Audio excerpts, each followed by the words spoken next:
Giddy up, giddy up, giddy up. Happy 9th of July. I am Mark DiLorenzo from GiddyUpBets, along with Chantal Sutherland. Chantal, how are you? Good. How are you? Had a good 4th of July? Yes, 4th of July in Saratoga was quite the experience. How were the fireworks? Good fireworks? Nah. See on the grid? Okay, after Dubai, I just don't even bother looking at fireworks anymore. So the fireworks show that Chantal is referring to after the Dubai World Cup at Maidan is like drone show fireworks. So once you see that in person and then you go downtown Broadway for fireworks, we're not we're going grade 1 level to N3 Claimer. 4th of July, Saratoga weekend. First time ever we ran at Saratoga on the 4th of July. The earliest Saratoga has ever opened. Though Naira decided to call it the Belmont at Aqueduct at Saratoga Festival, 4th of July Festival. Yeah. Which I didn't mind. We're going to go over a couple of things today. We're going to keep this short, sweet. We're going to talk about a couple of things. Well, first off, I want to recap the 4th of July at Saratoga. You know, naming this podcast PodToga, as people know on GiddyUpBets, really focus, and my whole year kind of revolves around Saratoga from a gambling perspective. From my website perspective, I use the whole year really to kind of prepare myself for these, which used to be 6, now 7, now 8 weeks of racing here. Yeah. It's what, you could tell by the pool sizes from this past weekend that, they'll be back here next 4th of July. How did you do? What'd you say? How'd you do? I don't know. I was a C on the grid. I had some good opinions. I didn't get anything to connect. And as people know that how I play this game is like, I press my strongest opinions. And if my lone A's and singles don't win, I'm going to move on. So I'm not going to win every day. And I feel like that's like a huge thing. It's like, I see some of these guys out there that are like, we just roll. We just had the exacta again. And they pick 4 horses and they box. And I'm like, we're not doing that. It was funny. I was in town this morning and someone goes to me. I was standing next to somebody who I don't know exactly who he is, but I know he puts himself out there in some of his picks. And they were talking to a couple next to him. I was at Uncommon Grounds, the place in Broadway. Yeah, it's good. Good. Nice place for coffee. Good place. Coffee, some bagel, always crowded.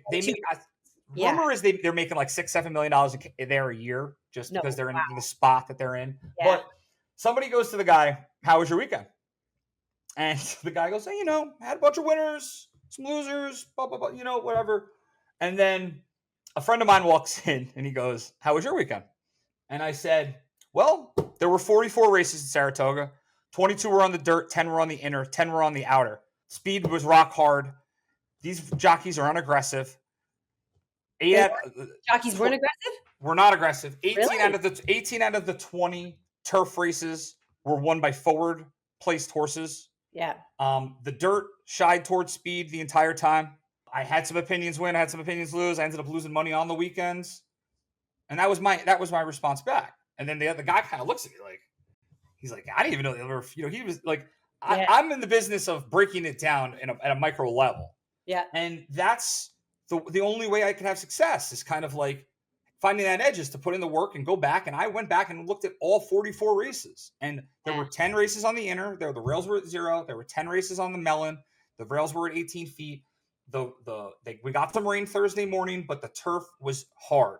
And it favored speed types. But then when I go back, I'm looking at it and I'm making adjustments kind of as the weekend's going on. And then when I go back and do my recap work on Monday and Tuesday, I'm just looking at it. I'm like, no one's being aggressive. But remember, on turf in Saratoga, a key thing to remember is speed can hold. They also can close. But what's really crazy is that when you come around that turn, especially on the inner, it's such a tight turn. It's so hard for closers to get through and get around and nail it.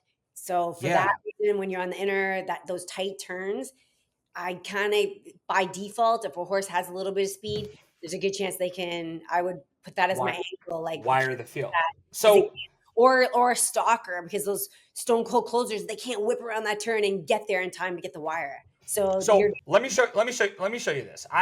So as people know that subscribe to my website, I chart out all of the races, and I'm not going to show you kind of exactly how I do it. Not like I'm Willy Wonka over here in some chocolate factory, but like this is I do it a couple different ways, and I kind of took a snippet out of what I do, and I'm gonna kind of share it with the screen here. If you're listening, or if you're watching via YouTube, I'll do my best to describe. I know some people are getting mad at me. There were people coming up to me at the track this weekend, being like, "Really good podcast. Like, tell Chantal everything's going great." I was like, "I will. I'll make sure I do that." And they were like, some of us are listening to on the radio on our drive up, and you're referring to things that are on the screen. I go, well, watch it on YouTube. Do the best you can. So what I have pulled up here is kind of part of my process of how I chart out races. So what we're looking at here is that these are all of the inner turf races from this weekend. Is that can you see that? Yeah. You want me to make it a little bigger? Yeah. Okay. Yeah. So okay. we're looking at the 10 inner turf races. The inner turf races from this past weekend. So the 3rd, 4th, 5th, 6th. There were a total of 10. I use a couple different systems to kind of come up with how I think the pace is projected. And at the end of the day, I have to use my own eyes. But there's a guy out there called Flow Guy. He does a really good job. I like his flow numbers. Timeform US does a really good job. I think Craig Malowski, I have nothing but good things to say about him. There's a Thoro Manager site out there that I use to kind of give me raw times. I kind of put everything together in my own Giddy Up world, and I kind of chart out tracks for biases and for pace, because pace makes the race. I want to know what these horses are closing into. So very easily put here. I know this looks like a lot, but if you go where my browser is going, the first 5 turf races, the first 5 inner track turf races. So the first 5 races they ran on the inner turf, not the first 5 races of the meet, but the first 5 races. So race number 8 on Thursday, race number 11 on Thursday, race number 1 on the 4th, the race 4 on the 4th, race 8 on July 4th. Those first 5 races, each one of them was won by a wire-to-wire winner. The first 5. I've ridden that course, and it's that turn is tight and fast, and the wire's like bam. It's not like now. Do you feel that when the rail is at 0, does it make it even tighter, or if the rail is out on the inner, does it make it even? Okay, if the rail is out, tighter, less chance to get through, more traffic. If the rail is down all the way to 0, you got more room. Also, you can slip up the rail if you're a stalking horse, because there's a bit of a gap at the hedge, sorry. Yep. And also, like, when the rail's down, you're going to get through. And then also, if you are a closer, you can kind of take a chance and lose a little bit of ground, and you'll slingshot out, and you can get there. When the rail's out, it's so much harder. It's So this is with the rail. The inner rail was down this week. Okay. So what if I'm following what you're saying is that as it goes out, it will even favor speed even more. Right? Yeah. So when I'm looking at this and I see that the first 5 races on the inner turf were pretty much wire. The one that only Zulu Kingdom was a heavy favorite in the Manila Stakes race. And then you look at some of the first quarter splits, which are right here. The first quarter, like, they're not necessarily the turf was hard. The turf was hard. So going 23-2, that's not slow. But the second quarter, none of these guys are going after the leader. So, and they're catching breathers along the backstretch, along the turn. So that's when you got a bunch of jockeys respecting whoever's on the lead. So correct. If you got a jockey like Johnny V and he's got control of the pace, even as a jockey myself, I'm probably not going to put too much pressure on him right away. I'm going to So I got a chance. But if you are going to be aggressive, and if that Johnny's on a horse that like is a favorite, then at some point you got to put pressure to see if you can even have a shot at it. But everybody doesn't want to set it up for the closers. For example, like when I rode against Johnny in Maryland, Laurel. Yes. I had him kind of in a box behind the front horse, but I thought Johnny was the one to beat. And the lead horse was, a pretty nice horse too. So I kind of was saving my horse up King Max, and then I realized like, wow, the front one's been getting away a little too easy. So I did make a move at him. Obviously, my horse hasn't run a year, so he got a little bit tired. But that would have been like that would I moved like a three just after the half, so I moved a little early to try and put more Right. pressure on him because he was getting away with too much. I kind of maybe I let him get away with too much, but I didn't really have the So horse either. so that was my main question to you is that there are more than a few jockeys and jockey agents that subscribe to my emails now. And when you start to see these races kind of get played out like this, and you start seeing people on Twitter start screaming, and people at the track are like, they're letting these guys walk on the lead. These guys they're handicapping the races. They see that there's some pace in the race, and then they're letting some of these guys walk on the front end. It happens. How should I say this? It's happening more. It happens more in New York than it does in many other circuits and tracks, because I think that there is a respect factor there. I Yep. also think that it has something to do with a lot of these animals are such top quality animals that they think that they have that next kick gear to kind Yeah. of outrun that slow pace. But when you're on a rock hard turf track like this, like the movie, it was like be aggressive, be aggressive. I'm like Yeah. screaming. I'm like, we gotta get going. And then as you see here from like how I charted out the races, like there's a whole lot more to it than this, but this is just kind of the easy way of looking at it. Like you saw that the next couple races, they one wire to wire horse won. It was a super slow pace race. This was like a long distance race. They went extremely slow on the front end, but they did put a little bit more pressure on. But I went through 4th of July weekends being like there was a big time speed bias on the turf track. I'm going to mark it in my follow ups. When I'm playing these horses back, is that you needed to be forwardly placed. But when going back and looking at these races and charting them, like a lot of these guys are just letting these horses walk. So it's like, I don't want to take too much discredit away from a horse player's perspective of some Yeah. of these horses that maybe went from the lead. And one of them I wanted to talk about I kind of wanted to go through this a little quick. That one of the races that was the highlight race of the weekend was the Grade 1 Belmont Oaks. It was on Saturday, July 5th. The favorite in the race was going to be, which was the big favorite, ended up being Nitrogen. One of the old school things that I remember my father teaching me from a horse player's perspective. Nitrogen last time out, they decided to run her off the turf in a stake against another Mark Cassie horse and Mayday Ready, who had no business being in the race. So it was pretty much a paid workout. And I don't care if it was a paid workout or not. The horse still put in some type of an effort. And prior to this race, this horse showed tons of ability. She in hand, gear down, doing it at 4 different tracks: Churchill, Keeneland, Tampa, and Gulfstream. She was tactical. She was push button. She flew down the stretch. So you're looking at this very talented 3-year-old filly rolling into a Grade 1, and people are going, "This is the single today, right?" And I go, "No, I don't think so. I think this is a good time to beat Nitrogen." And people are like, "Why?" And I go, for this main fact: one, this is going to be by far the hardest field she's ever faced. And two, even though it was a paid workout on track in that Wonder Again Grade 3 against only 2 other horses, and one of them being a Classy horse that didn't even push her, after that work, if you see at the bottom of the form, she only worked out once. And they had to have, they weren't going to, this wasn't like a point spot where, when there's certain Grade 1s, there's certain races that like the owners are like, we're attacking this race where this is like a must win. Once they decided to run in that Grade 3, they kind of felt a little cocky in a way where they're like, we're good enough that we can go run on the dirt, and they're going to have to pull off the brakes a little bit off of the horse's training. Is that right or wrong to think that way? Because I've had a lot of success with turf horses that will go try the dirt, and if it's a big effort or not, and then they flick back to turf, and people will think automatically that they're going to go back to their old turf form. And I've seen it too many times that that's not the case. Nitrogen still ran a huge race. She only lost by a nose. But Fine so I had 2 horses run on dirt that were not dirt horses because it rained here, and went from dirt to turf and both won.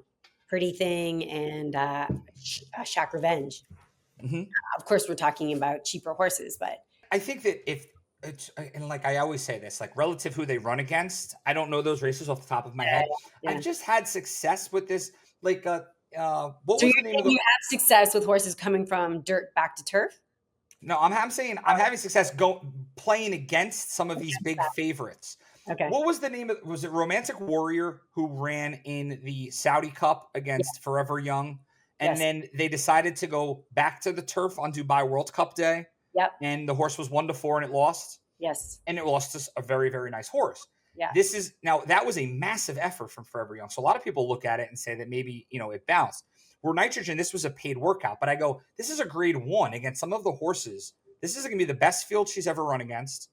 And this might be the time to beat. I now think more of Nitrogen after this loss than I do than some of her wins because she's still only lost by a nose for 2 reasons. One, again, after the dirt race, they probably backed off of her and they weren't like fully cranked and pointed to this race. And she still ran a very nice race coming from a little bit off of the turf. But one of the horses that I wanted to mention that the horse that ended up winning was number 5, Fionn by Brad Cox, who ran really well at Churchill Downs and was one of my A's that I wanted to or that I wanted to bet, which I ended up putting in a double. And then I hit the Cassie horse in the next race. So I ended up, salvaging my day. But the horse that I kind of wanted to mention most in this race is this horse, number 2, Opulent Restraint by Chad Brown. Yeah. First time out at Saratoga early in the meet last year, they bet this horse through the moon, thinking that she was like a superstar 2-year-old filly, maybe going, here, stake, Breeders' Cup. Didn't end up going that way. So you're on a turf course this past weekend that was speed favoring. This horse got on the lead and she set legit fractions, and not a lot of these races did. So now I'm going to look forward the next time she runs, and I'm going to go, a lot of people are going to now think that this was a speed favoring track and that she probably should have held on, but the pace was legit from my eyes, from a couple of the numbers that I like and trust, from the charting that we were looking at back here. Mm-hmm. I'm trying to see which race this was. I think this was the one this was on the Melon. This is this race right in here. They set legitimate fractions in this race, and then we could watch the race real quick if we want to. So I was impressed with a few efforts in here, and Fionn needs to be. People I think are going to latch on to Fionn because they're going to say this whole weekend it was all front end, and she came from off the pace. So she breaks sharp here. Nitrogen breaks sharp on the outside, but the speed of the race is Opulent Restraint, who is right down in the Peter Brandt green silks right here. Can you see that okay? Yes. So now she's out on the front end. Just pause it for a sec. I want to tell you something. Pause. Yeah. Okay, so what's really key too is the break from the gate. Like say the inside horse broke well and gets positioned, but if the outside horse broke better and came over, then you know what I mean? Like position is everything. And that gray horse with the green. Yep. That horse broke so good. Now, if that doesn't break well like that and they come over, completely changes the whole race. So she broke sharp. She like had sharp. If I have a horse that has speed, if I break good, it's good from the inside, but I prefer a bigger or a speed horse on the outside so I can kind of cross over. Yeah. So she comes in here. Now, right about here in the race, I'm going to fast forward. So right about here in the race, all of a sudden I go, you know who this reminds me of? An Italian from a couple years ago who won the Diana, who was one of Chad and Peter Brown. She's in the green. She's on the front end. Rosario's on. She goes 23-1. And I'm like, that's quick. That's legitimate fractions, even on the harder turf course when I went back and looked at it. And she's loose on the lead. Does she slow it down? I'm looking at it here. She went 23. Oh, I just deleted my own work. She's putting up 23, 23-2, 23. She went a legitimate speed. She went a legitimate pace around. Though she was loose on the lead, I thought that this was legitimate at 20-1. And Nitrogen's sitting right here in the right spot. And the winner, the Brad Cox horse, is now off of the pace. So I'm looking at a track that definitely favored speed, but this was one of the only 2 races. So there were 20 turf races at Saratoga this weekend, and only 2 I thought were legitimate races where you could close into, and this being one of them. So here at the top of the stretch, Nitrogen's bearing down on Opulent Restraint. 2 to 5 shots supposed to blow right by her. And I think that if she's fully cranked in this race, she probably does. Opulent Restraint down on the inside is super game. And here comes Cox on the outside. Wow. Surges late. Bang. Hits the wire. Now, here's what I felt was the most important part from a handicapping trip perspective, okay? Here's Fiona the Cox horse gallop Wow, out. look at the Gallop-Out. That's insane. Wait. But look who gallops out 8 lengths ahead of Nitrogen. There's the Chad Brown horse over here, right next to the Brad Cox horse. The 2 is next to the 5. Nitrogen's all the way back. Nitrogen's all the way back here. Yeah. So I'm like, now the Gallop-Out is so important for your next race. It's so important. And so many people discredit it. And there are certain races that you really need you can discredit it. And in some of the bad races it might not work out. And like, look, I'm a jockey, but sometimes the Gallop-Out will tell you where the jockey made a mistake. Yeah. He didn't time it properly. Or she. But usually he. I guess what I'm trying to say here is I'm trying to do a quick summary of what I thought of the 4th of July weekend. And we saw some amazing 2-year-olds this weekend. We saw some amazing racing. There was also Saratoga just Naira did such a good job of trying to make it feel like 4th of July. Oh, and cool. like I say that like it was really cool because like they had like those like games on the boardwalk where you like take the ball and you like roll them and then the horse, like if you hit like a 10, the horse goes a little further and then they kind of like yeah. You know what I'm talking about? Like they put that in the backyard. They were like selling like cotton candy. They kind of made it have like a little boardwalk feel. They like had people like read the Declaration of Independence. They had some like like colonial Battle of Saratoga people.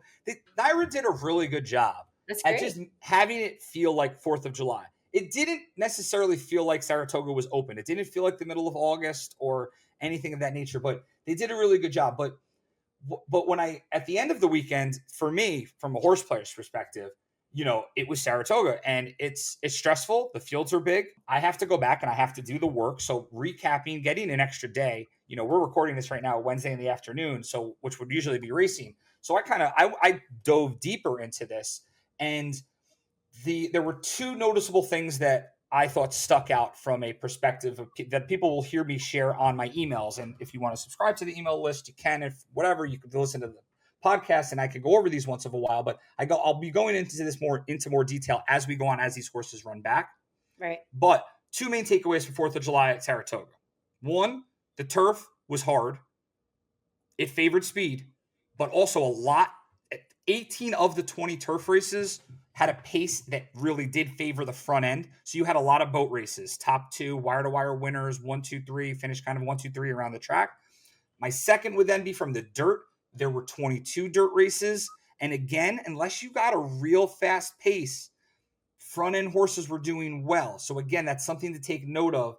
And I know it's something that if you remember last year, Chad Brown kind of commenting on with Sierra Leone here. Yeah. Saratoga used to be a deep, heavy track that used to play more towards closers, more towards horses with endurance. And I feel that is shifted in a way where I'm not going to go out and put a huge designation into my notes and say Saratoga played as a speed bias track. I thought it was kind of the new normal, the way that it played this past weekend. Does that make sense? Totally. Yeah. And I wonder if because they did have some issues with the track the past 2 years. So maybe is it a different track guy and has he changed it a little bit to make it safer? And that's what's happened. I don't know. I know that they've made some, there's been some changes. I know that they've been more cautious on the turf. Everything's in really good condition. I've always thought that there are a lot of things that now that I've become a little bit more in the public eye. I think this podcast has something to do with it too. Like I'm having people come up to me like asking me, what are your thoughts upon this? What's that? And you're only going to get one thing out of me, and it's going to be honesty.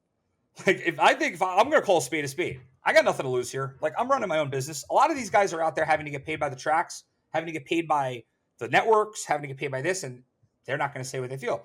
I'll tell you exactly how I feel. And I feel that Naira has always done, I thought, a very fair job, the best they can. And I look at a lot of the other racetracks around at keeping the track as fair as they can. They totally redid the dirt main track 4 or 5 years ago, I believe it was. Yeah. And it's become a little bit more speed friendly with the weather that they have here, like they do. You'll get there, and the weather's crazy here. Like, the weather's crazy. everywhere. Hurricane Chantal, how about that? Did you guys get rain from that? I didn't want to mention that.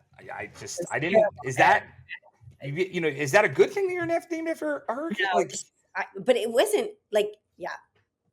I'm your Hurricane Chantel I thought rolls it, into town. I would hide for cover if it's you or the actual hurricane. but that wasn't the one that like Hurricane Chantal. That wasn't the Texas thing. That was No, no. no. No, please. But with I the think with mine's just a tropical rain. It's not that bad. but up here it's like the thunderstorms. So like a couple of years ago, you got 2 days of these massive thunderstorms, and Yeah. they didn't have enough time to like properly do what they needed to do to the track, which led to like this massive dead rail for like 2 weeks. Wow. And at the end of the day, I kind of was I'm like going up to some of these jockeys, and I'm like, you guys are aware that the rail's dead? They're like, yeah, but people don't want us to lose ground, and they're trying to stay on the outside. It was kind of like Tampa, how like you always want to be on the Also, outside. too, here I noticed that when it rains after the rain, the rail is dead. I don't know. Do they push the dirt into the excess dirt back to the rail? It's loose there, and So I know at Monmouth and at Saratoga, you're yeah, gonna get the track is like this, right? So when it rains, the mud starts to kind of come down, slope down into the rail and into the outside, and then when they go to scrape it to yeah, seal it, it's yeah, kind of like moving it towards down here. So like I look at it as like reverse beach, when you're like on the beach, yeah. and the further away you are from the water, kind of That's feels like the rail, and then the more outside paths feel like more when you're closer to the beach. It's harder to run on. yeah, I yeah, give that analogy a lot. But that's kind of my recap of 4th of July. Is there did I felt my main point my main points were the speed and the game that we're playing. These horses are bred for speed. yeah. We're going faster than ever. I get it. So, but we got to be like some of these jockeys got to be more aggressive. More And I aggressive. see They're being too conservative. they're being too conservative. How about And someone should invite me up there, knowing all this, keep it on the down low with all the jocks, put me on a couple speed horses. I can be aggressive. we got to go. She And we've done this goes. before. We talk about this, I and want to come to Saratoga so bad. there is opportunity for the taking, to say the least. There was a couple other things I wanted to mention. Like, are we going to call this opening weekend in Saratoga? I think it is, isn't it? Kind of. Is it? Is it? Doesn't feel like opening weekend to me. No. Okay. I want to ask you. So, if it's opening weekend, there's got to be a free giveaway. What's the giveaway? Because people line up for that. It's like crazy. It's usually opening day. It's like a towel, a blanket, a cup. You're putting me on the spot here. Like I could tell you how fast some of these horses went in the third race. All right, so opening day is Thursday. Sunday, we're getting a Saratoga Con presented by Miller Lite, featuring on-track bar hop activities and giveaways. Nothing specific. Oh, these are events, giveaway. Oh, okay. So I did not receive a 4th of July pair of sunglasses that they gave away. July 11th, come on out, free t-shirt giveaway. They could do better. Come on. I told you, the Saratoga Stanley mugs. Great. That was a good one. I was there. I got that one. That was last year, wasn't it? Single. I put my little GiddyUpBets sticker on. This was last year. This is a single on the grid. This mug here. Single. How about this? I was giving away t-shirts because I won on the weekend. And the lady gave me all the t-shirts at once. They all fell. And then I was trying to be nice and underhand, like throw one at someone. I totally nailed the lady right in the would you say you botched that? Totally. Oh my Let's God. go over the story real quick. Okay. We were talking offline. Yes. I feel this is important. The Brad Pitt. Because we're talking about something that's been botched, and I don't want to, you led. This is a segue. Yep. The biggest movie out in the movie theaters right now is F1. F1. Yeah. F1. Starring Brad Pitt. Co-starring the girl from HBO Luck that I was supposed to have that role, and I screwed up my audition. And they were like, "Yeah, you're not such a good actor." But in the end, they did say, would have been easier for us to teach you how to act than her to ride, because she was a terrible rider. So maybe I have another chance at this Hollywood thing.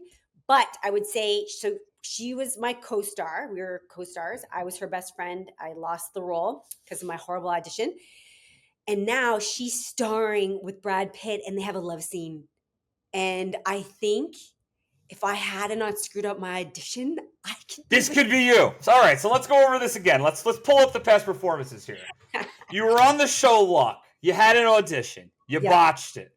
Yeah. Because you're a professional horse rider, not first, actress second. You botched it. There were some excuses too in the comment line, if I recall. There were some, it was. It wasn't clear. It wasn't clear. It wasn't clear. I was supposed to look at horses in the distance. I have a trip note in your performance line here that there was, a legitimate excuse. Yeah. But looking at this now from a distance in my DRF, if you didn't botch that, you could be starring with Brad Pitt in the F1 show and having a, what are we going to call it, makeout scene? Love scene? I think I could do it really well. I mean, I think the guy, you look at him and he looks like he smells good. And, he'd be so yummy. He looks like he smells good. Smells good. Oh, yeah.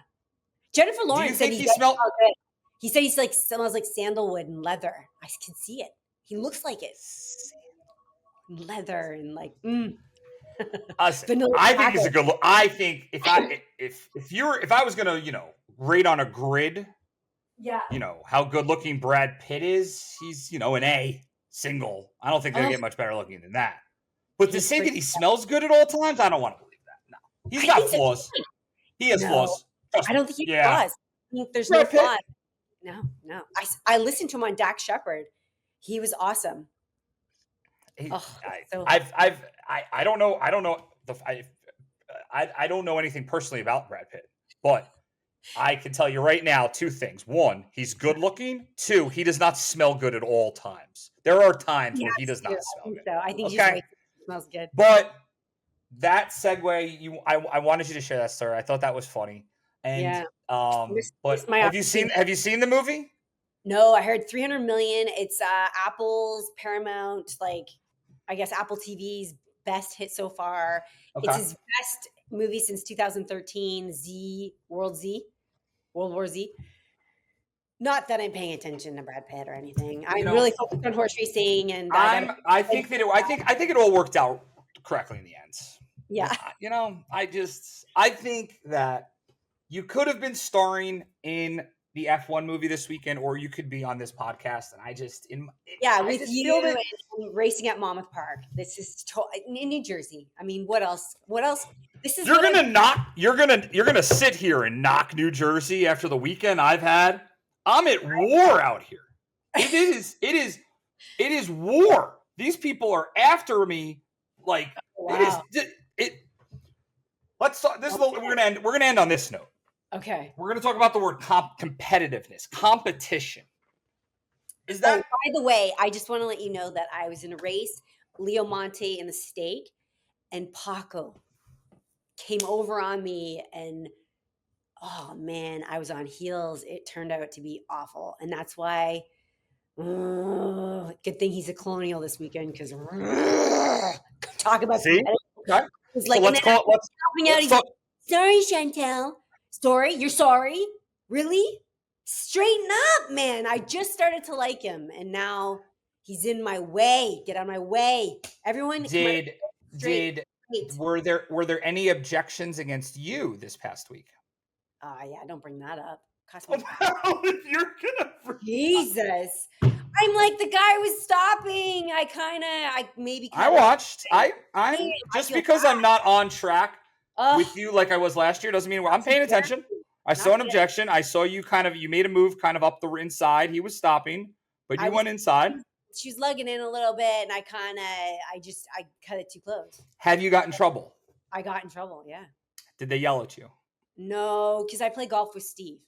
But even Steve, I'm like, Steve, okay, you don't have to give me a stroke next week. Did they give you days? It was option 1, days. Option 2, $1,000 fine.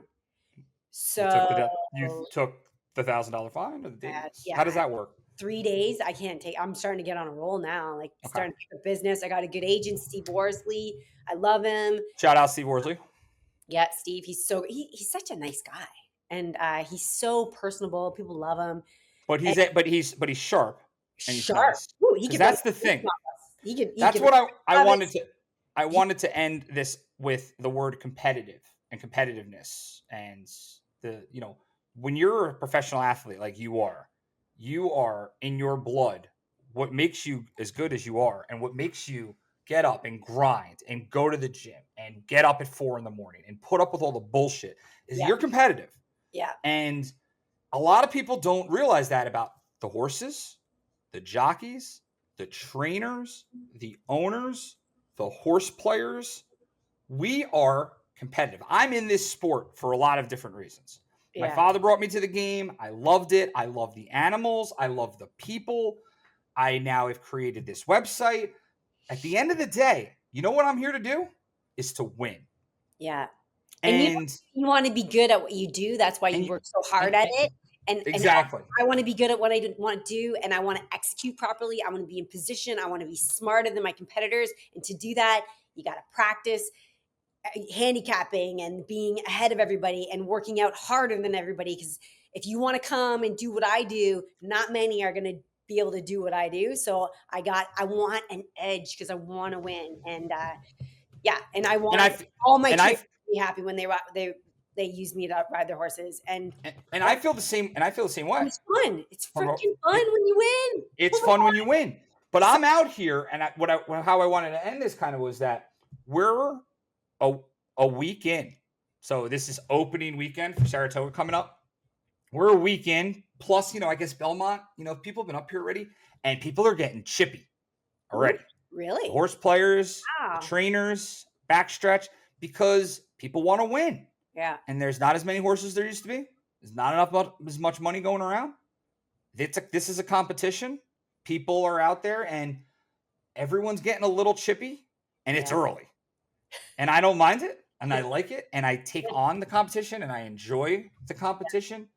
And I look at people that sign up at GiddyUpBets as kind of like we're like a team in a way cool. where I give out a grid and I go, this is what I think. I never send out people tickets because then we're all kind of, playing the same thing, but people have a very good idea of what I'm going to be wagering on. There's so much other money out there. I'm not at any level where I feel like I'm moving some needle to make that a big difference. But I'm out here to win. And certain people are out there putting in the work and doing things and are just not being nice. And it's Ooh, just very wow. frustrating to watch and see, and certain personalities on the Naira broadcast just need to be a little nicer if Wow. you're not going to strike at the rate that you're talking. Does that make sense? Ooh, totally, I hear it. You So if want you want to talk. to come Yeah, after somebody or yeah. come after me, Ooh, who came after you? nobody I wouldn't say he Initials? Can I say initials? Like, I don't know. no. There's I don't even think this person knows that what I look like or exists Oh, in wow. essence. But I sent out a tweet on 4th of July. I'm sitting in the clubhouse box.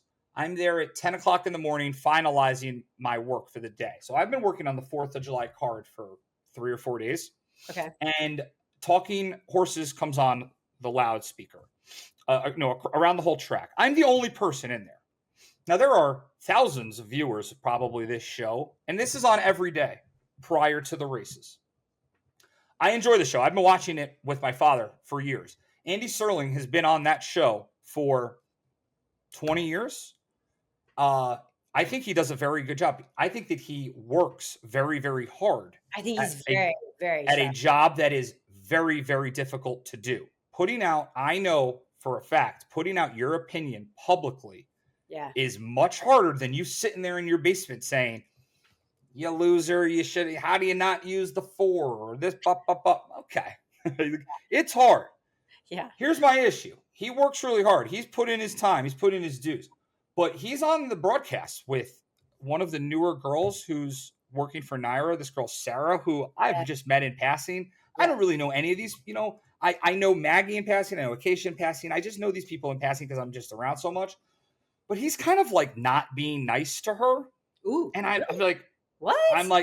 that's not going to fly with me.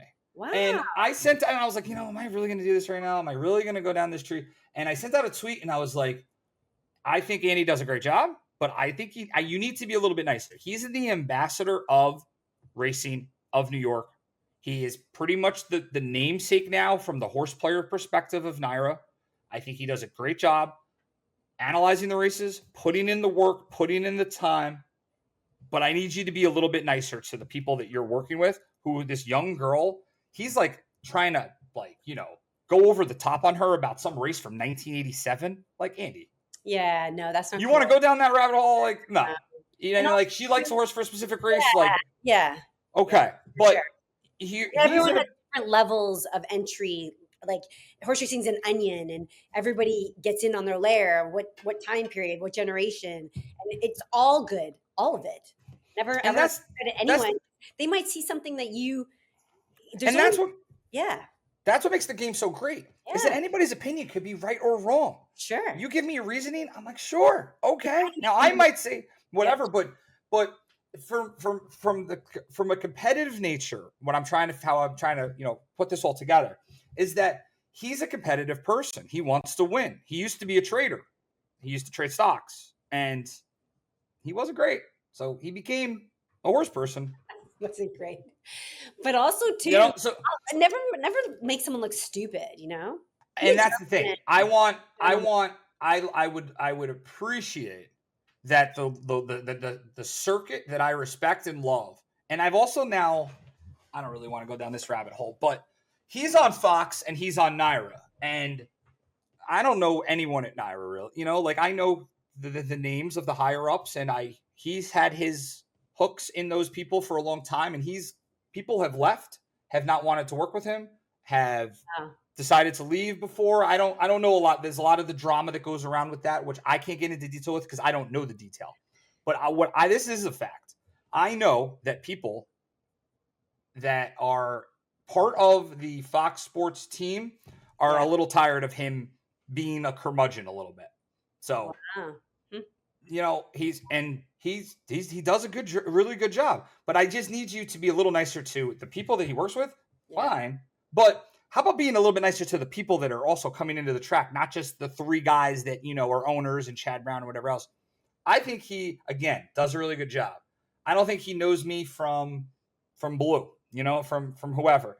But I'll see him once in a while, and he'll kind of look at me, and I'm kind of looking at him, and I throw out a tweet that ended up having 30 some odd thousand views because I was like, I think you need to be a little nicer to this girl. And then she reached out to me and said, me and Andy have a relationship, and we're perfectly cool. Thank you for, saying something, but it's really not needed. And I said, Sarah, I'm like, I'm not saying this to, I'm not trying to defend you or anything, but I just want him to be a little bit nicer. I'm sitting here trying to enjoy this day. I'm on 4th of July. I'm sitting in Saratoga, and I'm over the loudspeaker. I hear some guy bullying somebody.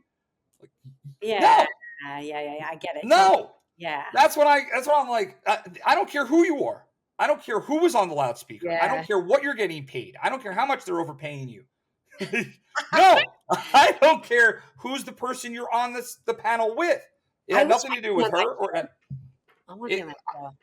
I don't know. He could be a guest on that show. Why do you want to be like? Why? No. If they asked me to do it, I would put in a ton of work. I would try to do it, and he would attack me the whole time. Would they ever ask me to do it? Probably not. I don't know. He attacked me. I don't think he'll attack me. Let's go try. I want to get on the show. You never know. And then I'll be like, "Oh, Andy, when's the last time you sat on a horse?" No, I'm just kidding. That is what you have going for you, and that's why I think this podcast is kind of working out a little bit, because I'm giving you a perspective from a horse player's perspective. Yeah. Chantal's giving you a perspective from being on the back of these animals, which 99.99999% of the people that are watching this or listening to this have no idea what it's like. And I'm asking her questions, and us breaking this down has been good. We're at the 45-minute mark. Yeah. We are a day away from the second opening day of Saratoga. Emails will be out all weekend at GiddyUpBets. Do you have anything specific going on that we need to keep our eyes on? Any hot soup? Any Chantal news? Guys, what do we got? I got a horse. It's a nice little colt. I went to the gate and I worked against Sammy Camacho and another horse. And Sammy Camacho was on for Juana Villa. And we break from the gate, and Sammy's horse, he falls on his head. He gets up. I'm on the lead. My horse is rolling, going really nice. He's a first-time starter for Chuck Spina and So give me the racetrack, Racetrack Monmouth Sunday. race date Sunday, race number. Don't know yet. The draw, would it have happened? Okay, so Okay, the not draw yet. hasn't happened yet. Sunday, and the Don't have horse's the name. I don't have the name of the horse. Okay. And because, it's Trainer. not a claiming race. It's a main special weight, so that I can say this. And we breezed. I was loaded. And Sammy, I wanted to give my horse some experience, so I had to wait on Sammy. And then Sammy comes and he's on a really nice filly, supposedly, and he never does get by me. I'm always in hand, gave him a nice worked him 48. But I'm telling you, watch out, Saga. Do we have the trainer? I'm coming out of that gate. The Chuck trainer. Chuck Spina. Chuck Spina, Monmouth Sunday, maiden special weight. Maiden special weight. The boys, Chantal, hot soup, guys. Hot soup. Hot. And that means we're going to be making a small investment. I think so. And then also, I win. More hot soup. July 19th, the filly that I worked against is going to be running for the first time. So I will find out the name of that for next week for that horse. I know that horse will be going to be special weight as well. And then what else do I got going on? I got a couple horses. When you see a horse, Pacific Rose, you might want to bet on her. She's doing very, very well. Turf or dirt? Dirt. And what else? Shack Revenge is going to run again soon. And that's it for now. I'll look forward to that. Okay. You heard it from the jockey's mouth. Is that what I'm saying? And it's going to rain here, so it's going to be off the grass. Is it? Is a chance of raining here every day this weekend, and I don't know if it's going to or not, but that's the weather, The summertime, it's especially the way everything works out these days. But that's it. The Diana is on Saturday at Saratoga. I think the favorite's going to be tough. Tomorrow, Thursday, race 6 is a maiden special weight 2-year-old race. I got word on a horse that is going to be super live.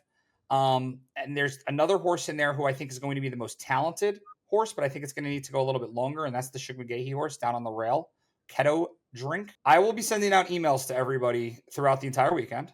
The work is being done because I did so much kind of recap work from last week. We are in the process, GiddyUpBets, of attacking Saratoga week 1, 1A, I guess is the entry of the opening weekends. And we're going to continue to try to press. I got my sweatshirt on and everything. We'll try to press our strongest opinions. Oh, nice. Very nice. And win and enjoy the weekend, right? Okay. Well, we're done for the week. We'll be back next week. Good luck. Good luck this weekend. And see you next week. Good luck and giddy up. Thank you. And giddy up. Team giddy up. Woo-hoo. Giddy up. Let's go. All right. Ciao.